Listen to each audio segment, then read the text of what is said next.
다윗이 전쟁에서 승리하고 난 후에 일을 소개합니다. 다윗이 어떻게 했는지 우리가 살펴봐야 하겠습니다.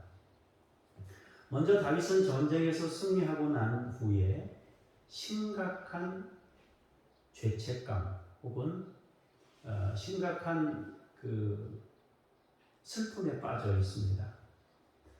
압살롬이 죽었다는 것 때문에 전쟁에서 이기고 왕권을 지켜낼 수 있는 상황이 되었지만 아들이 죽은 것 때문에 너무 슬프고 또 자신이 잘못한 일 때문이라는 생각 때문에 죄책감에 빠져 있습니다.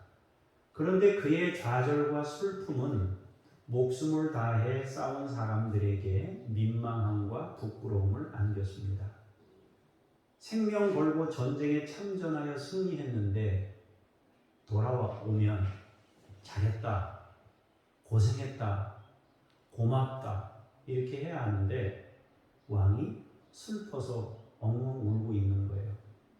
그러니까 승리한 사람들이 죽을 힘을 다해서 싸워서 이겨서 돌아왔는데 그리고 자기 부하들 중에 일부는 또 죽은 사람들도 있고 한데 이걸 즐거워할 수도 없고 위로받아야 되는데 그러지도 못한 거죠. 그래서 싸움에서 돌아온 사람들이 조용히 성읍으로 죄인들처럼 조용히 들어간 겁니다. 그때 이제 뒤탈을 없애기 위해서 압살롬을 죽인 요압이 다윗을 압박합니다. 왕이요, 지금 슬퍼할 때가 아닙니다. 지금 여기서 죄책감이니 눈물을 흘리니 지금 이럴 때가 아닙니다. 지금 전쟁에서 공을 세우고 목숨을 바치고 부상을 입고 돌아온 사람들, 자기 동료가 죽어서 전쟁터에서 시신으로 내버리고 온 사람들이 여기 있는데 지금 당신이 그러고 있으면 어떡합니까? 일어나서 용기를 내고 개인적 슬픔은 가슴속에 묻어두고 백성들을 축복하고 위로하고 격려하고 등도 두드려주면서 해야 되는 게 아닙니까? 라고 말한 거예요. 그 말을 들어보면 맞는 얘기잖아요. 결국 다윗은 슬픔을 추스르고 전쟁에 참여했던 부하들을 격려합니다. 그 격려 한마디로 전투에 나갔던 사람들은 금방 하나가 됐어요. 금방 하나가 되고 통합이 되고 모든 것이 다 이렇게 연합되는 자기 식구들을 잘 통합하는 그런 일이 된 것입니다. 이 통합은 자기 편에서 싸운 사람들에 대한 것이었습니다. 그러나 아직 더 큰 문제가 남아 있습니다. 그것은 아들 편에 섰던 사람들과 어떻게 통합하고 그들을 어떻게 용서할 것인가 하는 문제입니다. 이겼는데 그럼 진 사람들에 대해서 어떻게 예우하고 또 진 사람들에 대해서 어떻게 용서하고 어떻게 그들의 그 공간을 마련해주고 그들의 위치를 찾게 해줄 것인가. 이것이 다윗에게는 큰 과제였습니다. 자기를 위해 싸워준 사람들을 품는 일은 자신의 슬픔을 억누르고 참전했던 사람들을 격려하고 받아주면 돼요. 그러나 아들 편에 있던 사람들이 문제입니다. 이미 반으로 갈라진 이 국민들을 어떻게 통합할 것이냐, 이것은 아주 어려운 문제입니다. 적으로 활동했던 사람들을 그냥 받아주자니 자기를 위해 싸워줬던 사람들에게 조금 불편한 마음을 줘야 될 것 같고, 반대로 자기를 위해 생명을 걸었던 사람들을 축혀 세워서 영웅 대접을 하려고 하니 아들 편에 섰던 사람들의 설 자리가 없어집니다. 그러면 또다시 민심이 둘로 갈라질 수밖에 없는 거죠. 이럴 때 지혜롭게 선택해서 하나를 이루고 통합하는 이런 것이 사실은 지도자가 해야 할 일인 거죠. 다윗은 그 일을 해야 했습니다. 그렇다면 어떻게 하면 그 일을 이룰 수 있느냐 하는 것이 중요한 부분이 되겠습니다. 먼저 생각해야 될 것은 자기를 위해 싸웠던 사람들을 확실하게 신뢰하여 믿음을 줘야 합니다. 자기를 위해 생명을 던진 사람들이니까 그들을 확실히 믿는, 당신들에게 굉장히 고마운 마음이 있다. 이것을 충분히 전달하고 그들을 공감해주는 마음이 있어야 한다는 것입니다.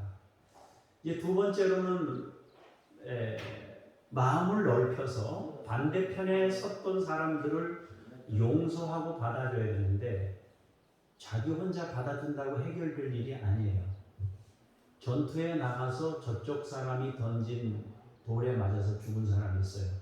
저쪽에서 휘두른 칼에 맞아 죽은 사람이 이쪽 편에 있습니다. 그렇기 때문에 이것은 다윗이 받아주는 것과 동시에 자기를 신뢰하고 따라준 이 사람들을 설득해서 이 사람들의 마음이 열려서 이 사람들을 받아주게 하도록 하는 과정이 필요한 거죠. 이것은 많은 시간이 필요하고 또 지혜롭게 이 문제를 대처하지 않으면 안 되는 그런 부분을 안고 있는 겁니다. 이때 중요한 것이 순서입니다.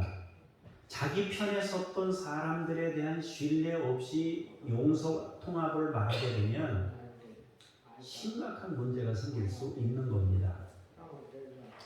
그렇다면 다윗은 어떻게 행동했는가 하는 것인데요. 안타깝게도 다윗에게는 그런 상황이 주어지지 않았습니다. 자기도 너무 큰 슬픔에 쌓여 있었기 때문에 지혜롭게 생각하고 판단할 능력이 없었습니다. 그래서 다윗은 원칙 없이 일들을 결정하게 되는데 자기 유리한 대로 받아주고 끌어안는 듯한 모습을 보이게 됩니다. 그런데 정작 자기 편에 섰던 사람들에 대한 동의와 설득 그리고 그들의 마음을 헤아리고 살피는 데는 굉장히 미흡한 모습을 보였습니다. 성경은 다윗을 향해 움직였던 다수의 사람들과 몇몇 사람들의 움직임을 말씀합니다. 그리고 그들에 대한 다윗의 반응을 소개하고 있는데요. 그럼 다윗은 이들에게는 어떤 선택을 했을까요? 다윗은 압살롬에 대한 슬픔을 누르고 참전 용사들을 격려했습니다. 그래서 잘 마무리합니다. 그런데 그때 이상한 분위기가 감지되었습니다. 그것은 이스라엘 12지파가 11지파가 유다 지파를 제외하고 이들이 일어나서 다윗을 예루살렘으로 귀환시키려는 움직임이었습니다. 오늘 우리가 읽은 본문 9절 10절에 보면은 이 사람들이 이제 일어난 거예요. 근데 이 사람들은 어떤 사람들이냐면 압살롬에게 기름을 부었던 사람입니다. 그러니까 냉정하게 얘기하면 다윗에게 등을 돌렸던 사람들인 거예요. 근데 어차피 압살롬이 죽었기 때문에 이제는 어쩔 수 없어요. 그러니까 다윗하고 다시 친해져야 되는 상황인 거죠. 그래서 이 사람들은 발빠르게 우리가 이대로 있다가는 역적이 될지도 모른다. 그러니 우리가 마음을 모아서 다윗에게 가서 손을 내밀고 이분을 왕으로 다시 이렇게 황궁시키는데 우리가 앞장서자. 그래서 그런 움직임들이 있었던 거죠. 다윗은 이 분위기를 감지했을 때 어떻게 행동했습니까? 사독과 아비아달 두 제사장을 특사로 세워서 유다 장로들에게 보내게 됩니다. 이때 손을 내민 11지파가 손을 내밀었을 때 유다 지파에게도 손을 내밀어서 같이 이렇게 좀 서로 대화하게 했으면 훨씬 좋지 않았을까 하는 생각도 갔는데 다윗은 그러지 못했습니다. 다윗은 유다 지파의 특사를 보내서 뭐라고 얘기하느냐면 당신들은 내 보육이고 내 형제다. 그러니 나의 환궁에 앞장서면 좋겠다. 유다 지파가 나중되는 것은 안 될 일이다. 그러니 너희들이 맨 선봉에 서서 나를 환궁시키는 일에 앞장섰으면 좋겠다. 이렇게 얘기한 거예요. 그런데 이것은 또 다른 문제가 있었습니다. 왜냐하면 다윗은 지금 요단강 동편 마하나임에 있어요. 압살롬이 헤브론에서 나는 왕이다 선포하고 난 이후에 예루살렘을 점령했습니다. 그럼 압살롬은 무슨 지파입니까? 다윗이 유다 지파니까 압살롬도 유다 지파예요. 그러면은 압살롬도 유다 지파니까 예루살렘이나 헤브론이나 이쪽 지역은 유다 지파들이 장악하던 그 지역인데, 유다 지파 중에도 다윗 왕에게 반기를 들었던 사람들이 다수 있는데 그 사람들이 지금 왕궁을 점령하고 있는 거 아니에요? 많은 사람들이. 거기를 들어가려면 다윗이 유다 지파하고 잘 지내야 거기를 들어갈 수 있는 거 아니에요? 그러니까 이제 그 사람들에게 손을 다윗이 내밀었는데, 손 내미는 사람들은 뿌리치고 손 안 내미는 사람에게는 먼저 손을 내밀어서 당기는, 이거는 어느 나라 법인가 이런 생각이 들잖아요. 그러면 차라리 대표단 한 서너 명씩 지파별로 모여라, 유다 지파도 모여라 해가지고 같이 이렇게 좀 했으면 그냥 통합이 한 번에 될 수 있었을 상황이었는데, 이때 유다 지파의 손을 잡은 거예요. 다윗은 모든 것을 고려하지 않고 그렇게 한 겁니다. 사실은 대부분의 많은 사람들은요, 전쟁에 참여하지 않았어요. 압살롬의 편에 서서 전쟁에 참여했던 사람, 다윗 편에 서서 전쟁에 참여했던 사람은 일부예요. 나머지는 그냥 누가 왕이 돼도 관심이 없어요. 그리고 왕 되면 그 왕 된 사람 따라서 그냥 이 국가가 움직이는 거 아니겠어요? 이때도 마찬가지였어요. 그러니까 사실은 다윗을 따랐던 사람들은 다 유다 지파고, 다윗을 반대했던 사람은 다 이스라엘 11지파냐? 아니에요. 다윗을 따른 사람들 중에도 지파가 여러 지파 사람들이 섞여 있고, 압살롬을 따랐던 사람들 중에도 유다 지파가 포함되어 있는 겁니다. 이때 다윗은 아주 모호한 태도를 취하면서 자기를 위해 싸워준 사람들을 배려하고 이해를 구하는 대신 유다 지파를 앞세웠습니다. 황궁하는데 유리할 것 같은 마음이 들어서, 또 자기가 같은 지파이니까 이 지파를 붙잡지 않으면 안 될 것 같은 마음이 들어서 그랬는지 모르겠지만, 자기와 성령을 같이 했던 사람들 중에는 유다 지파만 있었던 건 아니에요. 반대로 유다 지파라고 다 다윗 편에 서 있었던 것도 아닙니다. 그런데 모든 것을 다 무시하고, 모든 상황 조건 다 무시하고 유다 지파를 선택했습니다. 이것은 승리자와 패배자로 갈린 상황에서 지파 분열까지 가중시키는 아주 잘못된 선택이었습니다. 이런 선택은 사실 정치인들이 아주 잘 써먹는 방법 중에 하나입니다. 자기 이제 유리하기 위해서 끌어들일 수 있는 건 다 끌어들이잖아요. 우리 뭐 외할머니가 이 지역에서 태어났습니다. 부터 시작해가지고 우리 어머니가 이 동네에 초등학교를 나갔습니다. 나는 여기에 뭐 하도 연고가 있는 사람입니다. 학연, 지연 뭐 다 포함시켜가지고 사돈의 팔촌까지 걸려있는 거 다 살펴가지고 그걸 내세운다 말입니다. 그리고 또 자존심을 건드리지 않습니까? 자존심을 건드려가지고, 우리 충청도를 물러보냐? 이래가지고, 충청도 사람이 나와가지고, 우리도 뭐 해야 되는 거 아니냐? 이래가지고, 전라도 경상도만이 아니라 우리도 뭐다. 나서서 하는 거 아니에요? 강원도 사람들도.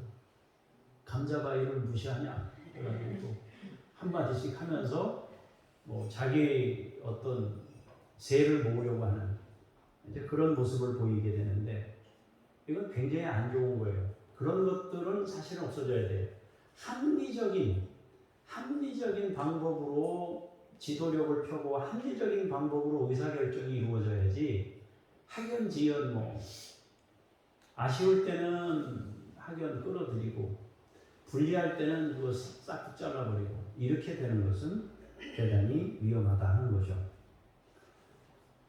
지파 분열까지 결국 가중시키는 이런 선택을 했어요. 다윗은 거기다가 한 가지 이상한 선택을 더하게 됐는데 그것은 자기의 군대 장관이었던 요압 장군을 잘라버리고 압살롬 편에서 장수했던 아마사를 새로운 군대 장관으로 세운 거예요. 물론 요압이 압살롬을 죽인 그런 것이 있지만은 자기를 위해 싸워준 사람 대신 압살롬을 위해 싸운 장수를 대장으로 세운 거예요. 아마사가 헤브론과 예루살렘에서 일정 부분 역할을 하면서 군대를 가지고 있었고 압살롬을 위해서 싸운 사람이니까 역시 그 잔존 세력이 있을 거 아니에요. 그 세력을 몽땅 끌어안기 위해서 아마사를 세운 거예요. 몽땅 끌어안겠다고. 그런데 중요한 거는 내 품에 있는 사람들이 떠나갈 판인데 저 밖에 있는 사람 품에 안는다 그러다가 내 품에 있는 사람 떠나보내는 거예요. 근데 다윗이 그걸 배려하지 못했어요. 아무런 원칙 없이 선택했습니다. 그런데 다윗의 선택은 그 후에도 이어집니다. 다윗이 압살롬을 도피할 때 저주했던 사람이 있었어요. 우리가 본문을 읽었던 그 다음 내용인데 시므이입니다. 시므이는 입에 담지 못할 저주를 다윗에게 퍼부었습니다. 돌을 던지고 먼지를 날리면서 한 번 그런 것도 아니고 계속 따라가면서 언덕 밑으로 따라가면서 막 저주를 퍼부었고 욕을 했습니다. 네가 사울에게 피를 흘리더니 너도 잘됐다. 꼴 좋다. 하나님이 너에게 다 갚으신 거다. 이러면서 막 저주를 했습니다. 그런데 다윗이 황궁할 때 가장 먼저 유다 사람들을 데리고 마중 나와서 환영했습니다. 유다 사람들을 데리고. 그러니까 이때 당시에 그 세력들이 있었던 거잖아요. 그런데 이 사람이 혼자 온 게 아니고요. 베냐민 사람 1000명을 데리고 같이 동반해서 온 거 아니에요? 그러니까 세력이 있는 거예요. 그리고 거기에는 시바라는 사람도 있었는데 자기 가솔들을 전부 거느리고 식솔들 전부 거느리고 막 몇십 명이 또 온 거예요. 근데 이 시므이와 시바는 아주 나쁜 사람들이에요. 시므이는 자신이 저주했던 것을 덮으려고 가장 먼저 찾아왔고 동시에 1000명을 데리고 와서 자기 세를 과시합니다. 받아주면 1000명이 생깁니다. 나를 거부하면 1000명의 반대자들이 생깁니다. 찾아왔어요. 그런가 하면 시바는 자신이 주인 무비보셋을 모함하고 모든 재산을 가로챈 것이 들통날까봐 무비보셋을 만나기 전에 자기가 먼저 다윗왕을 만나기 위해서 발빠르게 와가지고 왕이여 환영합니다 하고 나선 거예요. 이런 사람들은 기회주의자들입니다. 평생 여러분들 곁에는 이런 기회주의자가 없기를 바랍니다. 또 하나님께서 이런 사람들이 여러분 주변에 있을 때 막아주시고 차단하시고 그들과의 관계가 자연스럽게 정리될 수 있도록 우리 주님께서 여러분과 저의 삶에 역사해 주시기를 원합니다. 정말 믿을 수 없는 사람들이에요. 그런데 다윗은 이들을 그냥 다 받아줍니다. 그냥 다 받아줘요. 그 후에 다윗을 찾아온 사람이 있었는데 그가 바로 무비보셋입니다. 이 사람은 신실하게 다윗을 염려하고 아파했던 사람입니다. 두 다리가 저는 사람이었는데 발에 맵시를 내지 않았고 수염도 깎지 않았고 옷도 빨지 않았습니다. 그리고 다윗의 무사기환을 기다렸던 사람입니다. 무비보셋은 다윗을 만나서 자초지종을 다 설명했습니다. 자기 종이었던 시바가 두 발을 저는 나를 버리고 왕에게 자기를 모함했다고 말했습니다.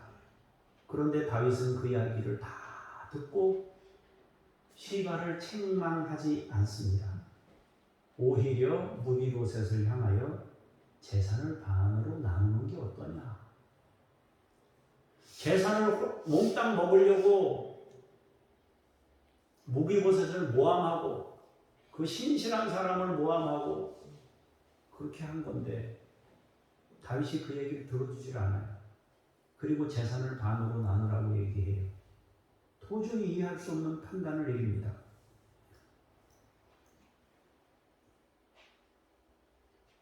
다윗은 왕궁으로 귀환해야 하는 과제가 있었습니다. 또 압살롬의 편에 선 사람들과 통합해야 합니다. 잘못도 바로잡아야 하고 자기를 위해 싸웠던 사람들도 격려해야 했습니다. 아들을 잃은 슬픔이 가시기도 전에 많은 일들을 감당해야 하는 상황이 있었습니다. 그 어수선한 상황에서 다윗은 원칙 없이 움직였습니다. 그냥 이래도 되고 저래도 되는 사람처럼 행동했습니다. 시므이야, 막말로 시므이야 용서할 수 있어요. 자기를 저주한 거니까. 그러나 무비보셋 같은 경우에는 자기가 용서할 수 있는 권한이 없어요. 무비보셋이 억울한 일을 당했으니까 이건 이 사람에게 선택권을 맡겨야 돼요. 어떻게 처리하면 좋겠느냐고 무비보셋에게 물어야 돼요. 그런데 무비보셋의 의견은 다 무시하고 반으로 나누라 그런 거 아니에요? 근데도 무비보셋은 그냥 다 그 사람 주세요 했습니다. 정말 신실한 사람이었어요. 왕이 자신을 다 주고 가는 자신을 자기 상에서 먹게 했던 그 배려와 사랑이 너무 컸기 때문에 이후에 자신에 대한 오해가 있더라도 그 오해를 충분히 상쇄시키고도 남을 만한 사랑을 자기는 받았다고 생각을 하고 이런 선택을 한 겁니다. 그런데 다윗은 이런 부분에 대해서 누구 한 사람의 아픔을 들어줄 마음도 없이 오히려 진심으로 자기를 걱정해 준 사람들을 너무 함부로 대했습니다. 유다 지파를 무작정 두둔했던 선택은 전혀 합리적이지 않았습니다. 자기를 받아들이기 위해 손을 내밀던 이스라엘 지파들의 요구는 무시되었습니다. 아마사는 군대 대장으로 세우고 요압은 내쳤습니다. 물론 개인적 감정과 아픔도 있었지만 그렇다고 막 전쟁에서 승리하고 돌아온 장수를 내친 것은 이해할 수 없습니다. 더구나 적장이었던 사람을 세운 것은 아무리 생각해도 이해할 수가 없습니다.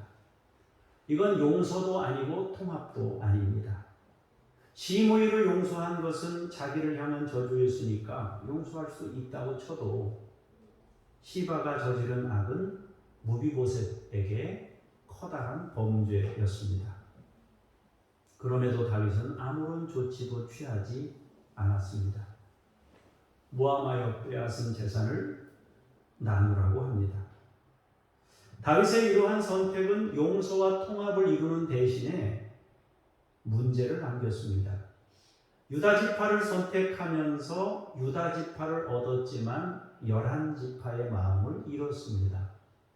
그 일로 20장에 가면 세바의 반란이 일어납니다. 또 군대 대장으로 임명된 아마사는 요압에 의해 살해됩니다. 사울에게 쫓길 때 다윗은 순수하고 신실했습니다. 하나님과 순간순간 함께 했습니다. 매 순간 찾아오는 위기에 한 발 한 발 내딛을 때마다 하나님께 여쭙고 그분의 뜻을 확인했습니다. 생사가 오락가락하는 상황에서 주여 어떻게 할까요? 하나님 어떻게 할까요? 그래서 그 모든 위기를 은혜로 지나왔습니다. 그리고 사울이 죽고 난 후에 다윗은 하나님의 섭리하심을 기다렸습니다. 그렇게 다윗은 무혈입성, 피 흘림 없이 통일 왕국의 왕이 되었습니다. 그런데 밧세바를 취한 후 다윗이 보여진 이후의 삶은 지혜로움을 많이 잃어버린 모습입니다. 사울과의 관계에서는 피해자로 살았습니다. 그런데 대항하지 않습니다. 하나님의 뜻이 이루어지기를 기다리면서 용서했습니다. 그리고 통일 왕국의 왕이 됩니다. 그러나 지금의 상황은 조금 다릅니다. 다윗은 순수하게 피해자가 아닙니다. 어떤 면에서는 일부 원인 제공이 다윗에게도 있습니다. 그리고 서로 전쟁이 있었습니다. 이런 경우는 순수하게 피해만 당했던 때와는 다르게 정리해야 될 것들이 더 많아집니다. 자기 잘못을 인정하는 과정도 필요하고 사람들을 품는 과정도 필요하고 자기 편에 섰던 사람들에게 신뢰관계를 형성하는 것도 중요합니다. 그런데 다윗은 들어주는 시간을 포기했고 일방적으로 유다 지파를 선택했고 원칙도 없이 환궁하기 용이한 선택을 했습니다. 그리고 다수의 지파가 내민 손을 거절한 것이 되었습니다. 시바의 악행을 묵인하고 무비보셋의 거룩한 희생을 외면했습니다. 그냥 빨리 안정되고 정리하고 싶은 마음이 있었을지 모르지만 아쉬움이 남습니다. 빨리 끝낼 수 있는 상황에서도 하나님께 기름 부음 받았다는 것 때문에 참고 기다리며 원수를 바로 갚지 않았던 과거와는 너무도 다른 모습입니다. 확인 절차나 들어주는 마음이나 사람들의 마음을 헤아리는 모습이 아닌 일방적인 모습을 보입니다. 사랑하는 성도 여러분, 용서와 통합은 하나님의 뜻이고 우리의 사명입니다. 우리는 성령의 하나 되게 하신 것을 힘써 지켜야 합니다. 다양함이 하나로 어우러지는 것이 교회의 참된 모습입니다. 때로는 사람의 약함 때문에 혹은 욕심이 관계를 어렵게 할 수도 있습니다. 그때 용서하는 마음과 잘못을 인정하는 자연스러움이 필요합니다. 그러면 커지는 갈등을 줄일 수 있습니다. 제일 좋은 것은 서로의 약함을 인정하고 받아주는 여유가 필요합니다. 그러면 처음에 아예 분열을 막을 수가 있습니다. 조그마한 실수도 용납하지 않는 분위기는 관계를 깹니다. 자연스럽게 실수를 인정하는 공동체가 되고 그것을 서로 보완해주는 관계가 되어야 합니다. 실수했을 때 실수를 용납하는 분위기가 돼야 미안합니다가 자연스럽게 될 수 있습니다. 실수가 용납이 안 되면 미안합니다가 어려워져요. 왜 정치인들이 미안합니다 사과를 못할까요? 잘못한 게 하나 터지면 뉴스에서 나오죠. 사람들 또 평론가들 얘기하죠. 상대편에서 막 저주를 퍼붓죠.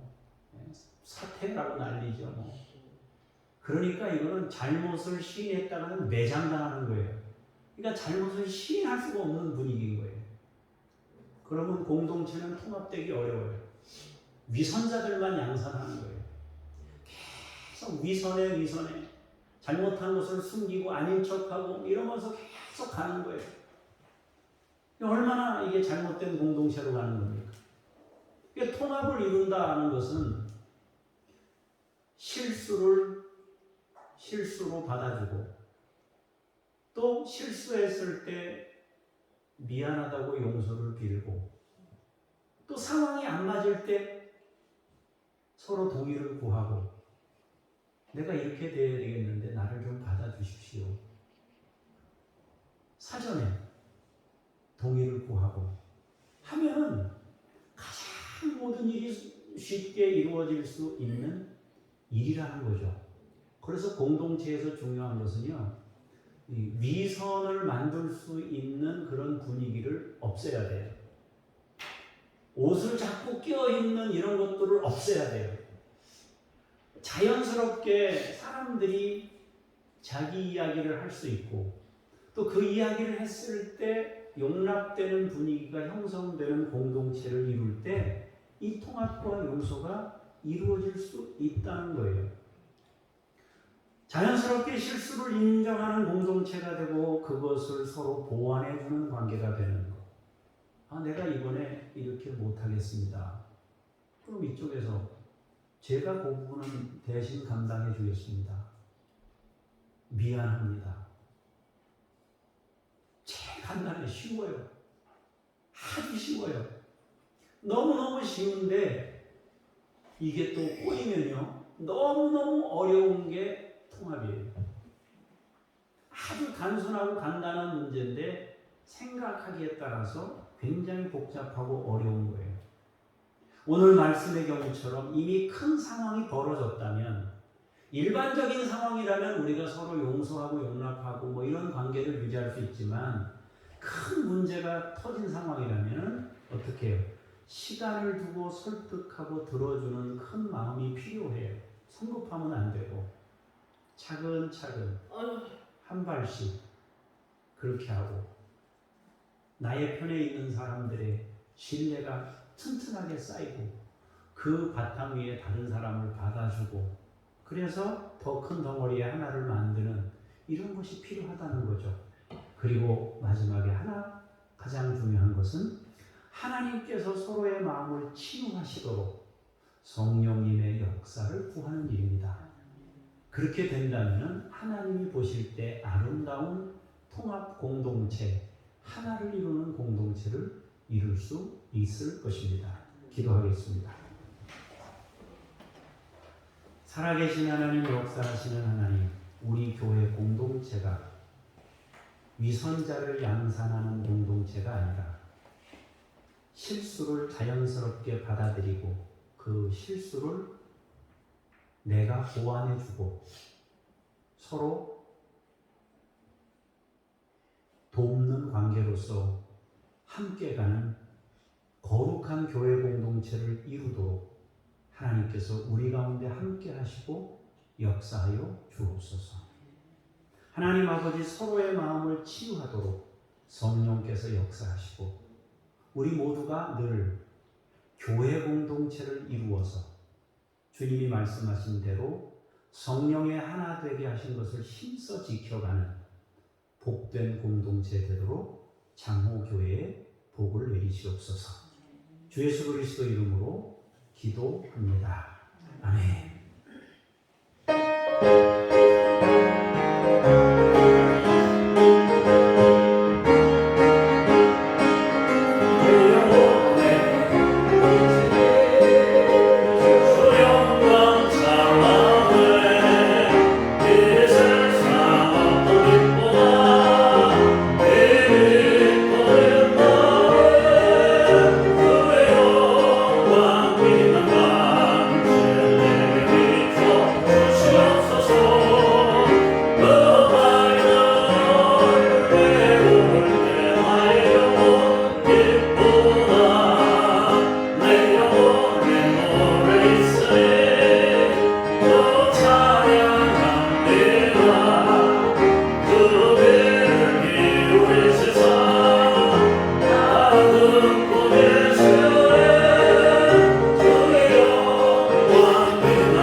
주시옵소서. 우리의 일상에서 하나님의 도우심을 늘 경험할 수 있게 도와주시고 하나님을 찬송하는 우리의 삶이 될 수 있도록 인도해 주옵소서. 우리에게 주어진 일을 일로서 감당하는 것이 아니라 감사로서 감당하고 찬송으로 감당하는 우리 모든 성도들이 될 수 있도록 주께서 성령으로 한 분 한 분을 만져주시고 격려하시고 기쁨을 창조하시옵소서. 감사드리며 주 예수 그리스도 이름으로 기도합니다. 아멘. 하늘에 계신 우리 아버지의 이름을 거룩하게 하시며 아버지의 나라가 오게 하시며 아버지의 뜻이 하늘에서와 같이 땅에서도 이루어지게 하소서. 오늘 우리에게 일용할 양식을 주시고 우리가 우리에게 잘못한 사람을 용서하여 준 것 같이 우리 죄를 용서하여 주시고 우리를 시험에 빠지지 않게 하시고 악에서 구하소서. 나라와 권능과 영광이 영원히 아버지의 것입니다. 아멘.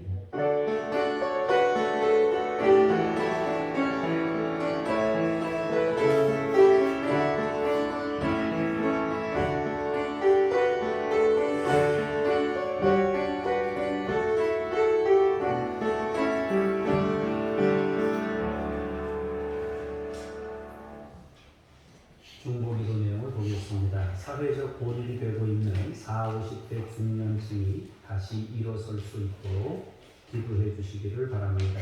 조기 퇴직, 이혼, 경제난, 질병, 자살, 고독사 등 난민들이 지중해에서 잇따른 전복 사고로 숨지고 있습니다. 내전과 가난을 피해 이주하는 그들의 생명을 지켜주시고 실질적인 보호책이 마련될 수 있도록 위해서 기도할 수 있기를 바랍니다. 28일 오후 다음 주 진부중앙교회 임직직 설교로 섬깁니다. 위해서 기도해 주시고요. 목요일에 재난대책위원회로 모입니다. 동해교회에서 있습니다. 위해서 기도해 주시기를 바랍니다. 그리고 주보 방문 안 돼 있지만 6월 4일에 유턴 파이어 우리 교회에서 공연이 있습니다. 여러분 10시 조금 일찍 오셔서 예배 일부 드리고요. 그리고 나서 유턴 파이어는 50분 정도 공연 이야기가 됐거든요. 그러니까 50분 정도 아마 공연을 할 겁니다. 위에서 여러분들이 기도해 주시고 주변 사람들 같이 오셔서 이렇게 초대하셔도 됩니다. 아는 사람들 있으면 같이 이렇게 모시고 오셔서 교회에서 이런 활동하시는구나 한번 이렇게 주변 사람들에게 알리셔서 6월 4일 날 같이 오시면 좋겠다 싶습니다.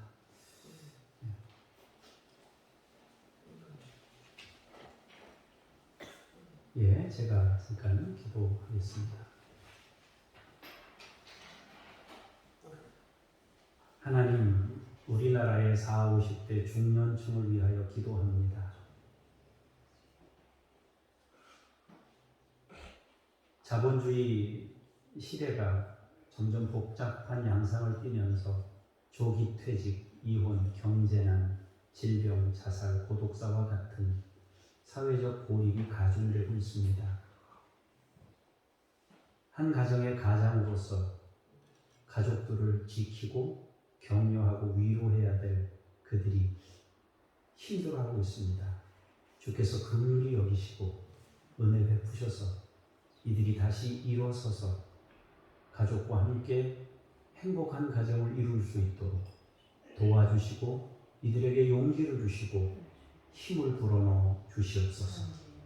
난민들을 위하여 기도합니다. 지중해에 잇따른 전복 사고로 숨지고 있는 내전과 가난을 피한 이주하는 난민들의 생명을 지켜주시고 실질적인 보호책들이 마련될 수 있도록 인도하시고 함께해 주옵소서. 매우 어려운 일이고 어느 국가도 나서서 하기 힘든 일입니다. 하나님이여 도와주시고 인간의 힘으로 할 수 없는 일이오니 주께서 역사하시고 더 중요한 내전이 끝나도록 아버지께서 국가마다 역사하시고 함께해 주옵소서. 하나님 아버지, 이 종이 여러 가지 맡은 일로 인해서 해결해야 되고 또 정리해야 되고 또 사람 세우는 일도 있습니다.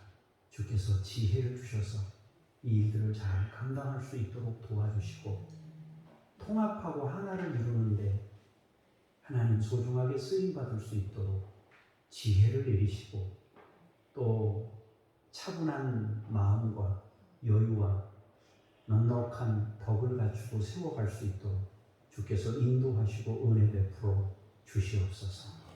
하나님 아버지, 장준혁, 북한 어린이들, 야바, 임마누엘을 주님이 기억하시고 이들을 섬기고 있는 모든 식구들 가운데도 함께 하시고 성도들에게 복을 내리시옵소서.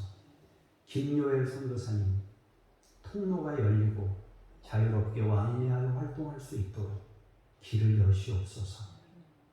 이웃 아저씨, 아줌마, 이제 비자 문제가 서서히 열리고 있어서 드나드는 일이 조금 수월해졌다고 합니다.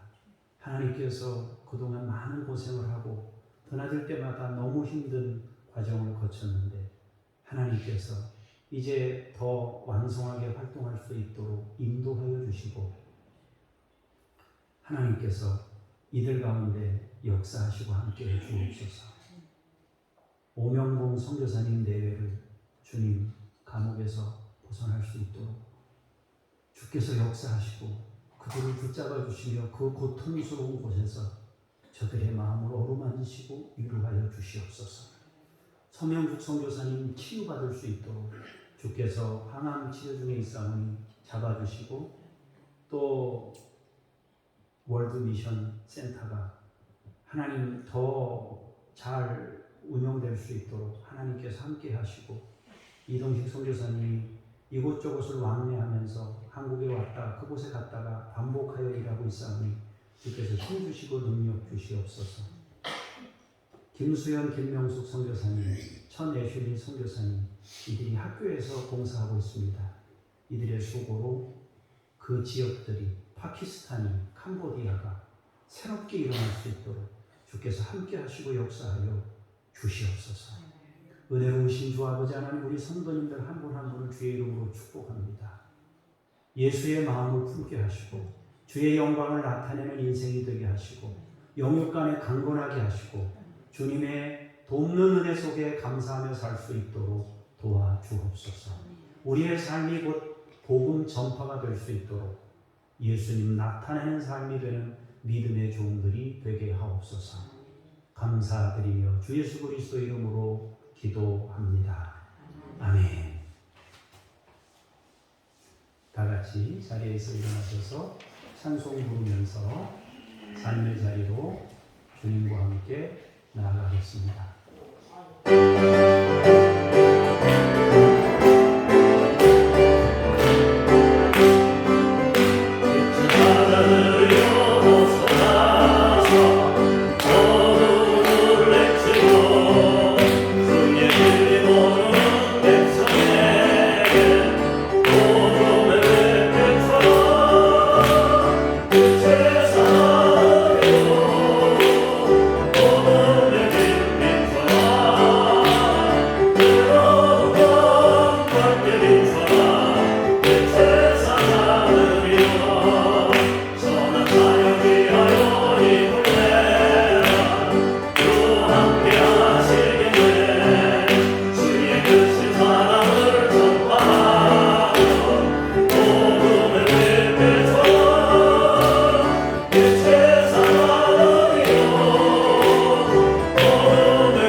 이제는 우리 구주 예수 그리스도의 은혜와 아버지 하나님의 그 크신 사랑하심과 성령님의 역사하심이 오늘 말씀을 통하여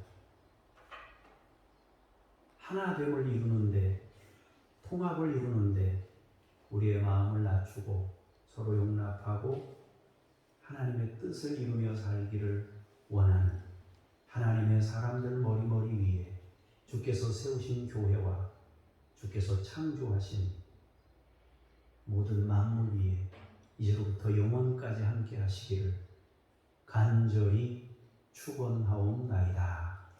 아멘.